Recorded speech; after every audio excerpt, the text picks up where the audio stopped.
నేను ఈరోజు ప్రసాద్ నేను చూస్తామే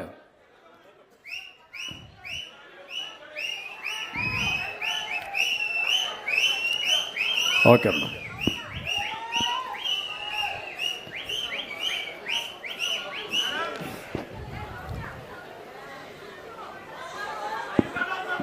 గౌరవనీయులు రెవెన్యూ శాఖ మంత్రి సత్యప్రసాద్ గారు, గౌరవనీయులు ఎక్సైజ్ మరియు మైనింగ్ మినిస్టర్ అయినటువంటి కొల్లు రవీంద్ర గారు, గౌరవనీయులు సివిల్ సప్లైస్ మినిస్టర్ గారు అయినటువంటి నాదెళ్ల మనోహర్ గారు, స్థానిక శాసనసభ్యులు గౌరవనీయులు బోడే ప్రసాద్ గారు, వేదికపై ఉన్న గౌరవ శాసనసభ్యులు ప్రజాప్రతినిధులు, అదే సమయంలో రెవెన్యూ శాఖ ముఖ్య కార్యదర్శి సిసిఎల్ఏ జిల్లా కలెక్టర్ గారు, అందరికీ మనస్ఫూర్తిగా నమస్కారాలు, అభినందనలు, శుభాభినందనలు. ఈరోజు నేను ఈడుపుగల్లుకు వచ్చింది రెవెన్యూ సదస్సులో వచ్చాను. ఇప్పుడే పక్క గ్రామంలో మీ ధాన్యం కొనుగోలు కేంద్రానికి వెళ్ళి సక్రమంగా డబ్బులు చెల్లిస్తున్నారా, తేమ శాతం కూడా మాయిశ్చర్ కూడా కరెక్ట్గా అసెస్ చేస్తున్నారా, ఏ రైతుకు ఇబ్బంది కలగకుండా మీరు పండించిన ధాన్యానికి ధర ఇస్తున్నారా లేదా అని చూడడానికి వచ్చాను. నేను ఒకటే మీ అందరికీ హామీ ఇస్తున్నా, ఈ ప్రభుత్వం అంతా కూడా మీరు కలలుగని 5 సంవత్సరాలు బాధలు పడి మళ్ళీ ఎన్డీఏ ప్రభుత్వం వస్తే తప్ప మాకు న్యాయం జరగదని ముక్త కంఠంతో ఓట్లేశారు, పెద్ద మెజార్టీతో గెలిపించారు, అనేక ఆశలు పెట్టుకున్నారు. ఆ ఆశలు నెరవేర్చడానికి 6 నెలలుగా మేము కష్టపడుతున్నాం, ఇంకా కష్టపడతాం. ప్రతి సమస్యకు పరిష్కార మార్గం చూపించాలనేది మా ఆలోచన. ఒక ఉదాహరణకు నేను చాలాసార్లు చెప్పాను, చెప్పినప్పుడు మీరు కూడా క్షేత్రస్థాయిలో చూశారు ఏ విధంగా గత ప్రభుత్వం ప్రవర్తించింది. భూ కబ్జాలు మొదలుకొని వ్యవస్థలను పూర్తిగా నిర్వీర్యం చేయడమే కాకుండా విధ్వంసం చేసే పరిస్థితికి వచ్చారు.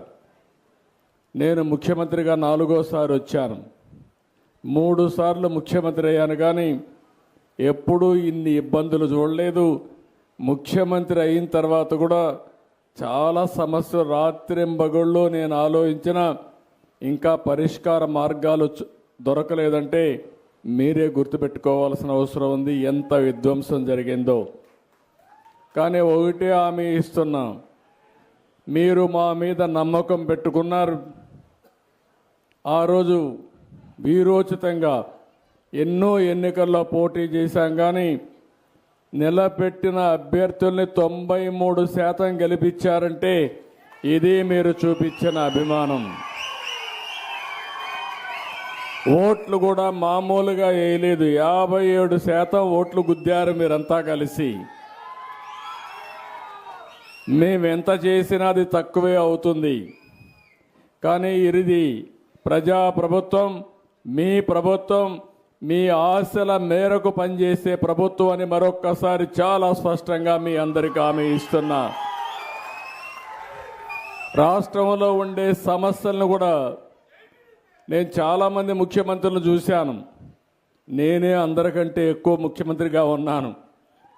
14 సంవత్సరాలు అప్పుడున్నాను, ఇప్పుడు పూర్తి చేస్తే 19 సంవత్సరాలు అవుతుంది.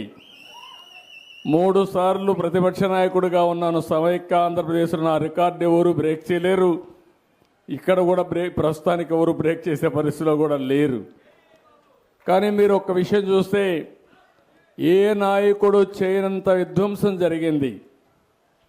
పరిపాలన అంటే 1-2 ఒక మనిషి అసమర్థుడున్నా అవినీతిపరుడున్నా కొన్ని సమస్యలు వస్తాయి, కానీ ఇన్ని సమస్యలు సృష్టించి మన జీవితాలను అంధకారం నెట్టే పరిస్థితి వస్తారని నేను ఎప్పుడూ ఆలోచించలేదు. ఒక పక్క అవినీతి, ఇంకొక పక్క వ్యవస్థలను విధ్వంసం చేయడం, పరిపాలనలో పనిచేసే అధికార యంత్రాంగాన్ని నిర్వీర్యం చేయడం, అన్నీ కలిపి ఈరోజు అనేక సమస్యలు సృష్టించే పరిస్థితికి వచ్చారు. ఒక్క విషయం మీరు చూస్తే, నేను ముఖ్యమంత్రి అయిన తర్వాత పార్టీ ఆఫీస్కి బయట వస్తున్నాను. బయట వచ్చినప్పుడు మీరు అందరూ కాగితాలు ఇస్తున్నారు. ఆ కాగితాలన్నింటికి నేను ఒక పరిష్కార మార్గం చూపించాల్సిన అవసరం ఉంది. ఇప్పటికి మీరు చూస్తే 1,57,481 అర్జీలు నా దగ్గరకు వచ్చాయి. నా దగ్గరకు వచ్చినట్టే కాకుండా మిగిలిన వాళ్ళ దగ్గర కూడా వెళ్ళాయి.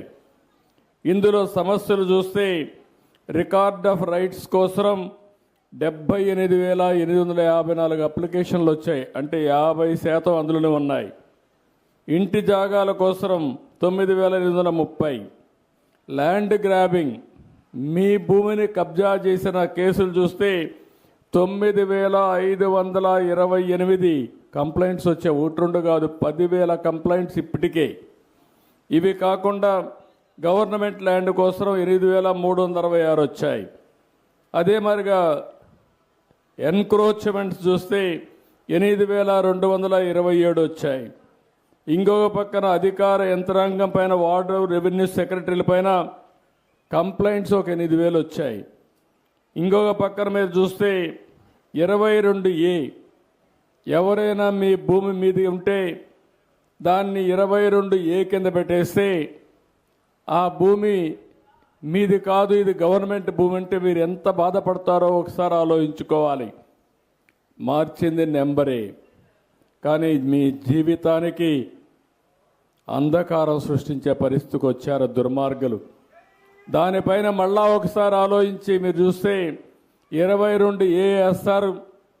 వాళ్ళే వచ్చి చెప్తారు మీ దగ్గరకు వచ్చి, నీది గవర్నమెంట్ భూమి, అది నాకు ఇచ్చేసి నీకు కావాలంటే కొంత డబ్బులు ఇస్తాను అని మీతో రాయబారం చేసి సెటిల్మెంట్కి వచ్చే పరిస్థితికి వచ్చారు. ఒకసారి మీరు ఒప్పుకొని ఆ భూమి ఇచ్చేస్తామంటే ఇమీడియట్గా 22A మారిపోతుంది. అది మళ్ళా మీ పట్టా భూమి అవుతుంది.